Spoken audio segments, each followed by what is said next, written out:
سڵاتان لەبێ ئازیزانم خۆشەویستانم لە ڤیدیۆی نوێی هەواڵەکان گەڕامۆلاتان ئێستا ژەست دەکەین بە هەواڵەکانی و هەفتەی لەگەڵماندا بن ئینترۆی چەناڵەکە و لەگەڵماندا بن.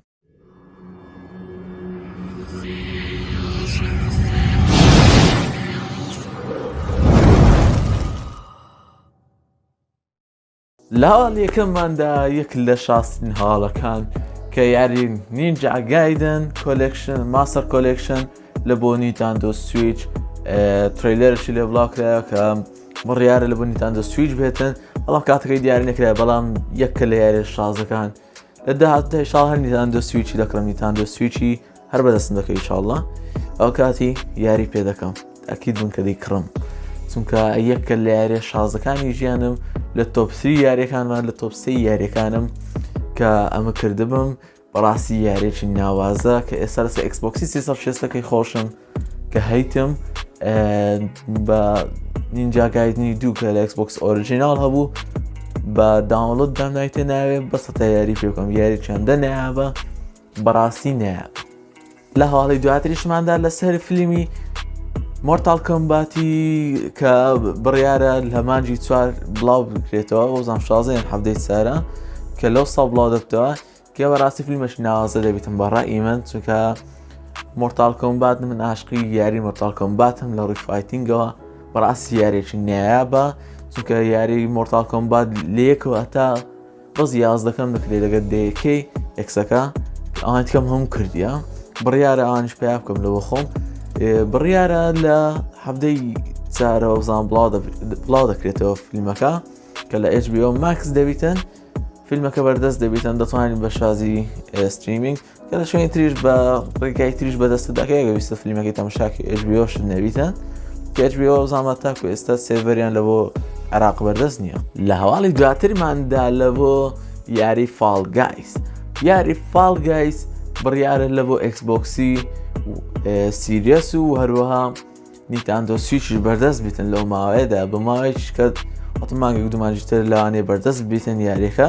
لە بۆ نیتاندۆ سویچ و هەروەها ئەکسبۆکسی سیریەس X و 1 بەردەست دەبیتن. ئەوە شاڵەشی دڵخۆشکەر بوو لە بۆ کەسانێک کە ئەکسبۆکس 1یان هەیە و هەروەها نیتاندۆ سویچیان هەیە. بەڕاستی یاری فال گایز لە بۆ نیتاندۆ سویچ دەرەجەی یەکە، چونکە یاریەکانی نیتاندۆ سویچ زۆربەی ئەو جۆرە یاریان هەنا کە شوێنی خۆی دەکاتە لە ناو نیتاندۆی 100% کە گەیمەرکی باشی لێ پەیدا دەکات. هەواڵەکی دیکەشماندا کۆمپانیای CD Projekt Red کە خاوەنی سایبەرپانکە بڕیاریدا کە لقەچی کۆمپانیەکەی دابخاتن لەبەرەوەی کە تووشی هاکردن بوون، هەروەها یاری سایبەرپانک کۆدەکەی دزرا، داتابێسەکەی دزرا بە عام لە دارکنێت فرۆشرا، دارکوێ فرۆشرا کە لەوێندەرە بازاڕی ڕەشی پێدەگوتێت لە ناو ئینتەرنێتدا کە لێندەرە هەر تیشتی خراپە و غیر قانونیە لێندەرە دەفرۆشتێتن. لە هەواڵەکی دیکەشماندا ئۆنەری کۆمپانیای سۆنی تایبەت بە پلەیستێشن دەڵێتن واتە بەڕێوەبەر دەڵێتن ئەو بەکارهێنەرانەی پلەیستێشن 5 چارێجی 125 بەکارهێنەرەکانی پلەیستێشن 5 پێشتر پلەیستێشن 4 یان نەبووە بەکاریان نەهینە، واتە یان ئەکسبۆکسی 1یان هەبووە یاخود نیتاندۆیان هەبووە، بەڵام ئێستاهاتنە سەر پلەیستێشن 5 کەەوەش هەواڵەکی دڵخۆشکەر لە بۆ کەسانەی کە هەواداری پلەیستێشنن کە هەوادارانی پلەیستێشنەوە بەرەبەرە زیاد دەبیت. لە هەواڵەکی دیکەشماندا دادگای چیکاگۆ بڕیاریدا ئەو یاریانی کە توندوتیژیان تێدا ڤایۆلەنسیان تێدا باند بکرێن، لەبەر ئەوەی یەک لەو یاریانەش یاری GTA 5 بوو. هەندێک لە کۆمنت کردیانە گاڵتە لە بۆی دەڵێن هەتاوەکو GTA 6 دەربێتن، بەڵام لەبەرەوە نیە، دەڵێتن لەبەرەوەی ماتۆر سواری خراپمان زۆر بۆ و هەروە کێشەی زۆرمان دروست دەبێتن لەگەر سایاقەکان شوفێرەکانی ئۆتۆمبیلیش کە ئێستانە یعنی توندوتیژی ناو یاریەکە وای لە خەڵکی کردیە کە کاردانەوە ڕاستەقینەشیان لە دەرەوەش توش ببێتن هەمان شت بکەنەوە کە لەبەرەندێش دادگای چیکاگۆ بڕیاردە بە بانکردنی یاریە توندوتیژەکان. لە هەواڵەکی دیکەشماندا کە گرینگە کە ئەو هەواڵە بڕیارە سبەینی شەو ساعت 1 شەوێ بڕیارە سۆنی شۆکەی سەرچی بکاتن لە State of Play کە لە پارەوە دەستی پێکردیە لە زیاتر لە E3 یاریەکانی خۆی نیشانداتن State of Play دانا کە تێیدا یاری و بابەتە نوێیەکانی خۆی سۆنی لە ناویدا ڕادەکەین کە بە شێوازش ئۆنلاین ستریمینگ دەبیتن لە چەناڵی یوتیوبەکەی خۆیانەوە ئەو یاریانە نیشاندا بە شێوازی لایف کە چی نوێی هەیە و وەروە چی تازە دەکاتن چ پلانش تازیان هەیە لێندە نیشانی دەدەن ئینشاڵڵا ئەویشتان دەگوازمەوە دوای ئەوەی لایڤەکەم تەماشا کرد هەموو شتێکتان پێدێ لە هەواڵە چیرکەماندا ئەو یاریانی کە بوونەتە فری دەبنە فری لە بۆ مانجی 3 ئەو ساڵ لە Xbox Gold بریتین لە یاریەکە Warface Breakout Valve Vices Attack Llama Apocalypse لەگەر Metal Sludgy 3 لەگەر Port Royal 3 کە ئەو یاریانە کە لە بۆ Xbox Gold لە مانجی 3 دەبنە فری لە هەواڵی دواترماندا ئەو ستۆدیۆیە کە Legend of Zelda Link's Awakening ریمیک کرد کە وازان پاربیان پێرار بوو ریمێکی کردەوە دڵ ئێستا لە کارکردندان لە بۆ پرۆژەی داهاتیان لانەیە یاریشی نوێی Legend of Zeldایان لەبەردەست بیتن کە تایبەت دەوید دیسانەوە بە Nintendo Switch کە یاریێکی بەڕاستی نایە چونکە یاریەکانی Legend of Zelda لە Nintendo کۆنەکاندا کردیە بەس Nintendo Switch هم نەکردیە کە یارین Legend of Zelda کە لە یاریە بەهێزەکان بەڕای من ڕاستە یاریەکە شازی ئەنیمێشنی بەڵام زۆر نایابە لە هەواڵەشی دیکەشماندا کۆمپانیای Take-Two ڕایگەاند کە لەمە دووە دیسانەوە هەر وەکو پێشتر فۆکس دەکەنە سەر سینگل پلێر و مالتیپلێر بە تایبەتی سینگل پلێر یاریە سینگل پلێرەکان ئەوانەی کە چیرۆکەی تایبەتیان هەیە و بە تەنها دەتوان یاری بکەیت نەک یاری مالتیپلێر ئۆنلاینەکان لەبەر ئەوەی دەڵێتن یاری سینگل پلێر ئەو ماوەیە بەڕاستی ڕێژەی پێوانەی زیاتری هەبووە لە چاوە مالتیپلێر وا دەڵێن لەبەرەوەش یاری ستۆری دائیمەن فرۆشی بای خۆی هەر دەبیتنەوە چون یاری مالتیپلێر ناوی یان فرۆشی دەبیتن یان فەشل دەین یاری مالتیپلێر یاڵی